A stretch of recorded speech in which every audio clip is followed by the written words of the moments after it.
প্রিয় দর্শক আসসালামু আলাইকুম। আমার কুকিং চ্যানেলে স্বাগতম সবাইকে। তো ভিউয়ার্স, আজ আমি আপনাদের সাথে শেয়ার করব হচ্ছে আলু আর টমেটো দিয়ে কাতলা মাছের পাতলা ঝোল। দুপুরবেলা গরম ভাতের সাথে আলু আর টমেটো দিয়ে এভাবে কাতলা মাছের পাতলা ঝোলটা রান্না করলে খেতে কিন্তু খুবই মজা লাগে। তো ভিউয়ার্স, আপনাদের সবার কাছে অনুরোধ থাকবে আমার আজকের এই কাতলা মাছের ঝোল রেসিপিটি যদি ভালো লাগে তাহলে বাসায় একবার হলো ট্রাই করবেন। আর রেসিপিটি যদি ভালো লাগে তাহলে আমার চ্যানেলকে সাবস্ক্রাইব করে শুরু থেকে শেষ পর্যন্ত আমার রেসিপির সাথে থাকার অনুরোধ রইল। তো ভিউয়ার্স, চলুন দেখে নেওয়া যায় কীভাবে আমরা কাতলা মাছের ঝোল রেসিপিটি খুব কম সময়ে কম মশলায় তৈরি করব। কাতলা মাছের ঝোল তৈরি করার জন্য আমি প্রথমে নিয়ে নিয়েছি 4 পিস বড় সাইজের কাতলা মাছ। এরপর প্রথমে আমি মাছের মধ্যে লবণ হলুদ মাখিয়ে নেব। এখানে আমি দিয়ে দিয়েছি 1 চিমটি পরিমাণ লবণ,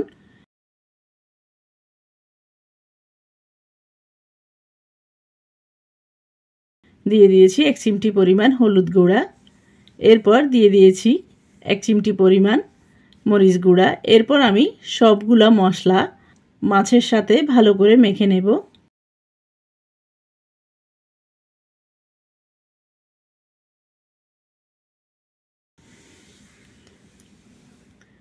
তো ভিউয়ার্স, দেখতে পাচ্ছেন মাছগুলোকে আমি লবণ হলুদ মাখিয়ে নিয়েছি। এরপর এটাকে একপাশে রেখে চুলায় একটা পাতিল বসিয়ে দিয়ে দিয়েছি 2 থেকে 3 টেবিল স্পুন পরিমাণ সরিষার তেল। এরপর তেলটা ভালো করে গরম হয়ে গেলে আমি মাছগুলোকে ভেজে নেব। তো ভিউয়ার্স, দেখতে পাচ্ছেন আমি একে একে মাছগুলোকে দিয়ে মাছের এক পিঠ ভেজে নিচ্ছি একটু লালচে টাইপ করে।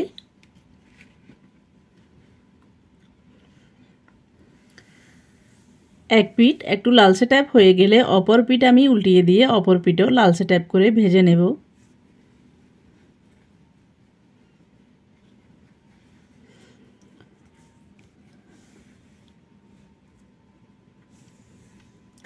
মাছগুলো আমার ভাজা হয়ে গেছে। এরপর আমি একে একে মাছগুলোকে তেল থেকে উঠিয়ে নিচ্ছি।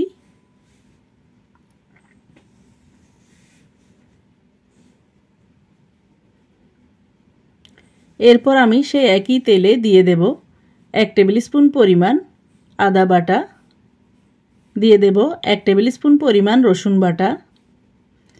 এরপর আমি দিয়ে দেব পেঁয়াজ বাটা। এখানে আমি 5 টেবিল স্পুন পরিমাণ পেঁয়াজ বাটা দিয়ে দিয়েছি। এরপর আমি বাটা মশলাগুলোকে একটু নেড়ে ছেড়ে মশলার কাঁচা গন্ধটা চলে যাওয়া পর্যন্ত ভেজে নেব।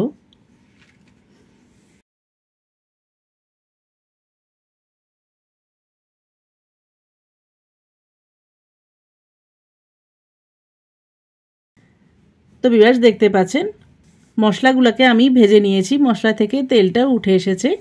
এ পর্যায়ে আমি দিয়ে দেব স্বাদ মতো লবণ। এরপর দিয়ে দেব হাফ টিস্পুন পরিমাণ হলুদ গুঁড়া, দিয়ে দেব 1 টিস্পুন পরিমাণ মরিচ গুঁড়া। এরপর দিয়ে দেব হাফ টিস্পুন পরিমাণ জিরার গুঁড়া।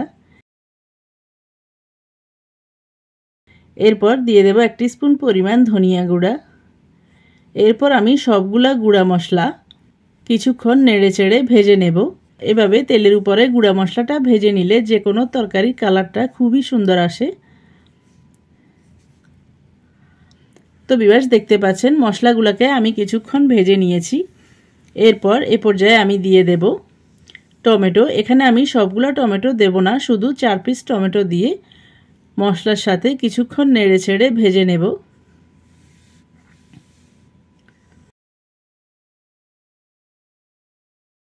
এরপর আমি দিয়ে দেব হাফ কাপ পরিমাণ পানি। পানিটা দিয়ে আমি মশলাগুলোকে কিছুক্ষণ নেড়েচেড়ে ভালো করে কষিয়ে নেব, যাতে গুঁড়া মশলার কাঁচা গন্ধটা চলে যায় আর তেলটা উপরে উঠে আসে।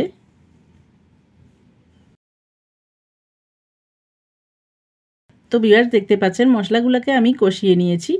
মশলাগুলো একদম ভাজা ভাজা হয়ে গেছে আর মশলা থেকে তেলটাও উপরে উঠে এসেছে। এ পর্যায়ে আমি দিয়ে দেব আলু। এখানে আমি 5টা মাঝারি সাইজের আলু লম্বালম্বি করে কেটে নিয়েছি। এরপর আলুটাকে আমি মশলার সাথে 1 মিনিট পর্যন্ত ভেজে নেব।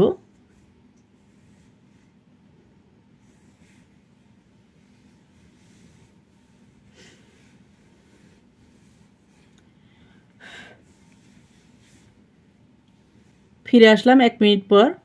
তো ভিউয়ার্স দেখতে পাচ্ছেন মশলা আর আলুটাকে আমি ভালো করে ভেজে নিয়েছি। এই পর্যায়ে আমি দিয়ে দেব ঝোলের জন্য পানি। এখানে আমি 3 কাপ পরিমাণ পানি দিয়ে দিয়েছি। ঝোলটা আপনারা আপনাদের পছন্দ মতো বাড়িয়ে কমিয়ে দিতে পারেন।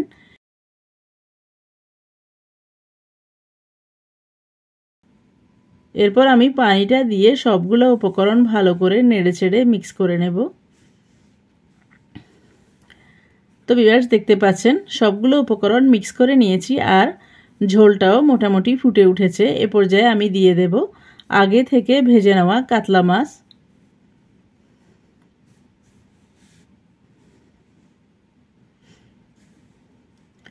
দেখতে পাচ্ছেন আমি ঝোলের মধ্যে একে একে 4 পিস কাতলা মাছ দিয়ে দিয়েছি। এরপর আমি মাছটা দিয়ে ঢেকে দিয়ে 2 থেকে 3 মিনিট পর্যন্ত রান্না করে নেব।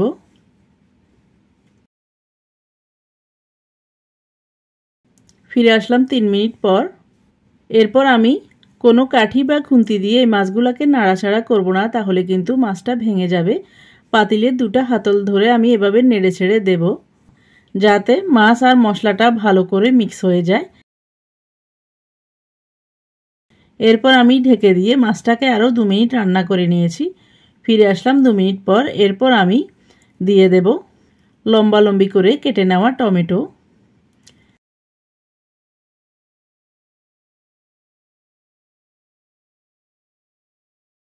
দিয়ে দেব 4 থেকে 5টা কাঁচামরিচ। কাঁচামরিচটাকে আমি মাথা দিয়ে অল্প একটু ফালি করে দিয়েছি, যাতে কাঁচামরিচের ফ্লেভারটা বেরিয়ে আসে।